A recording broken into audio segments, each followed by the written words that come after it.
Hello everyone, welcome to Lucky Education. और आज हम देखेंगे लेक्चर नंबर 4, चैप्टर नंबर 3 चल रहा है हमारा मनी एंड क्रेडिट, और टॉपिक है हमारा वैरायटी ऑफ क्रेडिट अरेंजमेंट्स। ठीक है, तो यहाँ पर हम क्या जानने वाले हैं कि मान लो जैसे अगर हम रूरल एरियाज की बात करें, जैसे अपने बुक में एक टॉपिक दे रखा है वैरायटी ऑफ क्रेडिट अरेंजमेंट्स, और बुक में हो सकता है आपका पेज नंबर अलग हो, जो भी हो आप बुक में देख लेना। उसमें एग्जांपल ऑफ एक विलेज का एग्जांपल दे रखा है, जहाँ पे अलग अलग व्यक्तियों से बात कर मतलब की जा रही है और पता लगाया जा रहा है कि वो कहाँ से लोन कहाँ से लेते हैं। तो अगर मान लो आप गांव के किसान हैं या मैं मान लो गांव का किसान हूँ, तो मैं कहाँ से लोन ले सकता हूँ वो चीज़ हम जानेंगे, और कहाँ से लोन लेने पर क्या क्या समस्याएं आती हैं वो सारी चीज़ें यहाँ पे दे रखी हैं। पेपर में ये टॉपिक आए ना आए, बट आपको एक अंडरस्टैंडिंग डेवलप हो जाएगी कि कोई व्यक्ति को लोन लेने के कितने कितने उनके पास सोर्सेस होते हैं। ठीक है, तो देयर में be different credit arrangements for different categories of the borrowers. अब देखो बेटा, अलग अलग तरह के लोग होते हैं। ठीक है, अब मान लो कोई बहुत बड़े लोग हैं, बिजनेसमैन लोग हैं, तो वो यार मनी लेंडर से पैसा नहीं लेते, वो डायरेक्टली बैंक से पैसा लेते हैं। ठीक है, आम आदमी, बहुत गरीब आदमी बेचारा, जिसमें बिल्कुल लैंडलेस है, कुछ है ही नहीं, वो कहीं दूसरी जगह से लोन लेगा। छोटा मोटा किसान है, वो कहीं दूसरी जगह से लोन लेगा। तो अलग अलग लोगों का जो लोन लेने का तरीका है ना, वो अलग अलग है। तो हम देखेंगे कि कितने सोर्सेस हैं यहाँ पे अपनी बुक में जो दे रखे हैं, कौन कौन से सोर्सेस है, कहाँ से कोई व्यक्ति लोन ले सकता है, कहाँ से कोई व्यक्ति क्रेडिट ले सकता है। तो वो हम चर्चा करेंगे यहाँ पे। बिल्कुल प्रैक्टिकल चीज़ें मैं आपको बताऊंगा जो बिल्कुल रियल लाइफ में होती हैं। ठीक है, वो सारी चीज़ें बताऊंगा। एक तो व्यक्ति लेता है जनरली लोन मनी लेंडर से। मनी लेंडर आप जानते हो, सेठ साहूकार जो लोग होते हैं वो उनसे मतलब लोन लेते हैं। दूसरा ट्रेडर्स, व्यापारी लोगों से, बैंक से।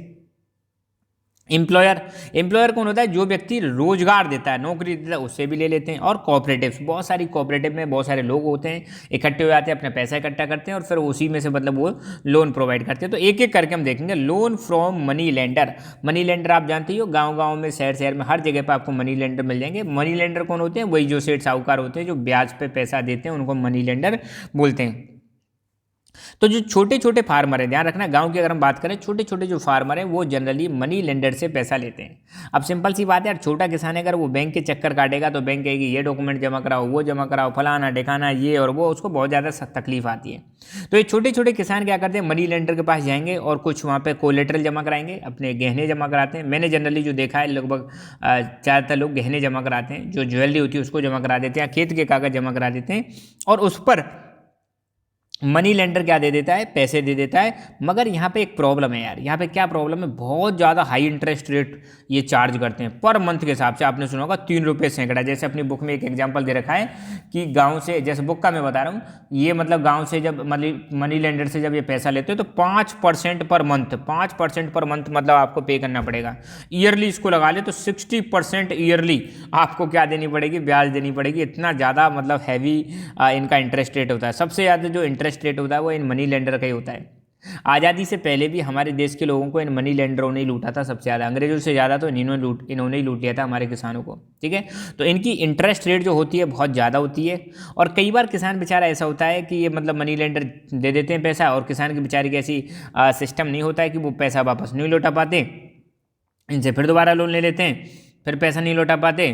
तो एक कंडीशन ऐसी आती है कि ये जो छोटे छोटे किसान हैं डेट ट्रैप में फंस जाते हैं। डेट ट्रैप का मतलब है कर्ज के जाल में फंस जाना। कर्ज के जाल में जब फंस जाते हैं तो आपको देखा होगा किसान बहुत ज़्यादा परेशान हो जाता है। तो कई बार इनको अपनी जो छोटी सी ज़मीन का हिस्सा है वो भी बेचना पड़ जाता है कर्ज को चुकाने के लिए। ये चीज़ आपने देखी होगी। और बहुत सारे किसान तो आपको पता है भारत में क्या कर लेते हैं? सुसाइड कर लेते हैं, मर जाते हैं, आत्महत्या कर लेते हैं, इतने ज़्यादा परेशान हो जाते हैं। तो आप रियल लाइफ में अगर देखोगे, ग्राउंड लेवल पर आप देखोगे, तो इनकी कंडीशन सबसे ज़्यादा खराब है। दूसरा है लोन फ्रॉम ट्रेडर्स।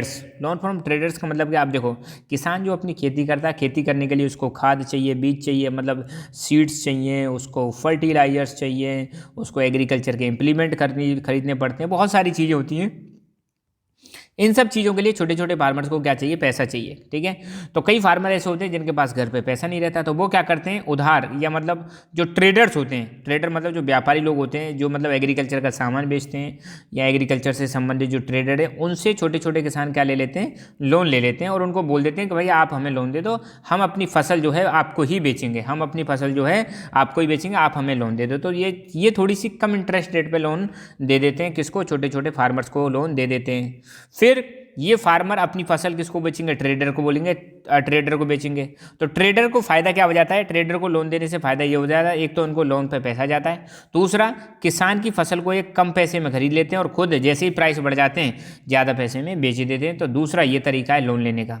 तीसरा तरीका बैंक। देखो ये तो सबसे बेस्ट तरीका है बैंक से लोन लेने का, क्योंकि यहाँ पे जो इंटरेस्ट रेट होती है ना वो सबसे कम इंटरेस्ट रेट होती है, आसानी से मतलब इसको बैंक के पैसे को चुकाया जा सकता है। मगर समस्या यहाँ पे यही है, कोलेटरल वाली समस्या आ जाती है। कुछ जो लैंडलेस लोग हैं बेचारों के पास पैसा है ही नहीं, ज़मीन के कागज नहीं है, ज़मीन नहीं है, तो उनको यहाँ पे ज़्यादा थोड़ी समस्या आती है। बैंक में और भी फैसिलिटीज़ मिलती हैं। बैंक में अगर आप खाता खुलवाओगे तो बैंक में आप जब चाहो जब पैसा निकाल सकते हो। और कई बार तो ऐसा होता है बैंक का अगर पैसा अपने टाइम पर नहीं चुकाया तो बैंक ऐसा नहीं है घर पर बैंक वाले आएंगे और तुम्हें उठा के ले जाएंगे, है ना, ऐसा भी नहीं है। मगर मनी लेंडर का पैसा टाइम पर नहीं चुकाया तो वो हो सकता है आपको उठा के ले जाए।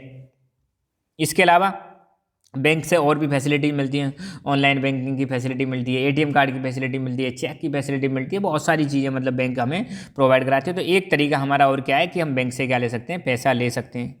Loan from employer. आपने देखा होगा रूरल एरियाज में कई सारे लोग होते हैं जो लैंडलेस एग्रीकल्चर लेबर्स होते हैं, जिनके पास ज़मीन नहीं है, जो दूसरों के खेतों में काम करते हैं, वर्कर्स होते हैं। तो ये क्या करते हैं, अपने एम्प्लॉयर से, एम्प्लॉयर का मतलब है जो लैंड ओनर है, लैंड ओनर का मतलब जो मान लो कोई बहुत बड़ा व्यक्ति है, गाँव के बहुत सारे लोग होते हैं जो पैसे वाले होते हैं, जिनके पास बहुत सारी ज़मीन होती है, तो इनके अंडर में बहुत सारे लोग क्या करते हैं, काम करते हैं। और ये लोग क्या करते हैं, इन लैंड ओनर से पैसा ले लेते हैं और ये लैंड ओनर बहुत ज़्यादा इंटरेस्ट रेट पर इनको क्या देते हैं, पैसा देते हैं। तो यहाँ पे यही है, वर्कर जो है लैंड ओनर से पैसा ले लेते हैं और फिर उसको क्या करते हैं, धीरे धीरे रीपे भी कर देते हैं। और अगर रीपे नहीं किया तो बेटा करते रहो काम, यहाँ पे काम करते रहते हैं। और कई बार ये लैंड ओनर जो है वर्कर्स का बहुत ज़्यादा शोषण भी करते हैं। नेक्स्ट है कोऑपरेटिव्स। कोऑपरेटिव्स में क्या होता है, देखो बहुत सारे लोग, जैसे यहाँ पे कई सारे लोग हैं, ये अपना अपना पैसा इकट्ठा करेंगे और एक पूल बना लेंगे। मतलब जैसे मान लो सभी ने 1,000 रुपये इकट्ठे किए, 10 लोग हैं तो कितने आ गए, 10,000 रुपये आ गए। अब इस 10,000 को किसी भी एक जो भी ज़रूरतमंद व्यक्ति है उसको ये हर महीने मतलब फिक्स कर लिया इन्होंने, सिस्टम बना लिया कि हर महीने हम क्या करेंगे, 10,000 रुपये किसी को लोन देंगे, आपको हर महीने 1,000 रुपये जमा करने। तो इससे क्या होगा, एक ही बार में किसी व्यक्ति को 10,000 रुपये मिल सकते हैं और वो भी कम इंटरेस्ट रेट पर। तो और यहाँ पर ये कि बाद में ये धीरे धीरे चुकाते रहो जो भी व्यक्ति लोन ले रहे हैं। और कई बार तो ये देखने को मिलता है कि ये जो सोसाइटी होती है, कोऑपरेटिव सोसाइटी होती है, जहाँ पे कई सारे लोग इसका मेंबर होते हैं, ये कई बार बैंक से भी लोन ले लेती हैं। कोऑपरेटिव सोसाइटी खुद किससे ले लेगी, बैंक से ले लेगी, ज़्यादा पैसे ले लेगी और फिर उसको किसी ज़रूरतमंद व्यक्ति को दे देती है। और यहाँ पर कोऑपरेटिव सोसाइटी में जो लोन प्रोवाइड किया जाता है वो एग्रीकल्चर इंप्लीमेंट्स खरीदने के लिए, खेती करने के लिए, ट्रेड के लिए, मछली पालन के लिए, घर बनाने के लिए और भी चीज़ों के लिए यहाँ पर लोन दिया जाता है। तो खास बात इसकी यही है, चीप क्रेडिट होता है, सबसे सस्ता क्रेडिट होता है। तो ठीक है, बस ये हैं हमारे वेराइटी ऑफ क्रेडिट अरेंजमेंट्स। तो आपको आई होप समझ में आए होंगे कि गांव में जो किसान लोग रहते हैं वो कहाँ कहाँ से लोन ले सकते हैं। अगला जो हमारा वीडियो आएगा, अगला वाला टॉपिक बहुत इंपॉर्टेंट है, इस चैप्टर का सबसे इंपॉर्टेंट टॉपिक है formal and informal credit. Formal और इनफॉर्मल क्रेडिट के बारे में जानेंगे। बाय द वे वो वीडियो मैं बना चुका हूँ, बोर्ड पर वो वीडियो बनी हुई है, तो वही वीडियो इसमें काम आ जाएगी। ठीक है, सो मिलते हैं उसके बाद अगले लेक्चर में। सो खुश रहो, मुस्कुराते रहो। जय हिंद, जय भारत।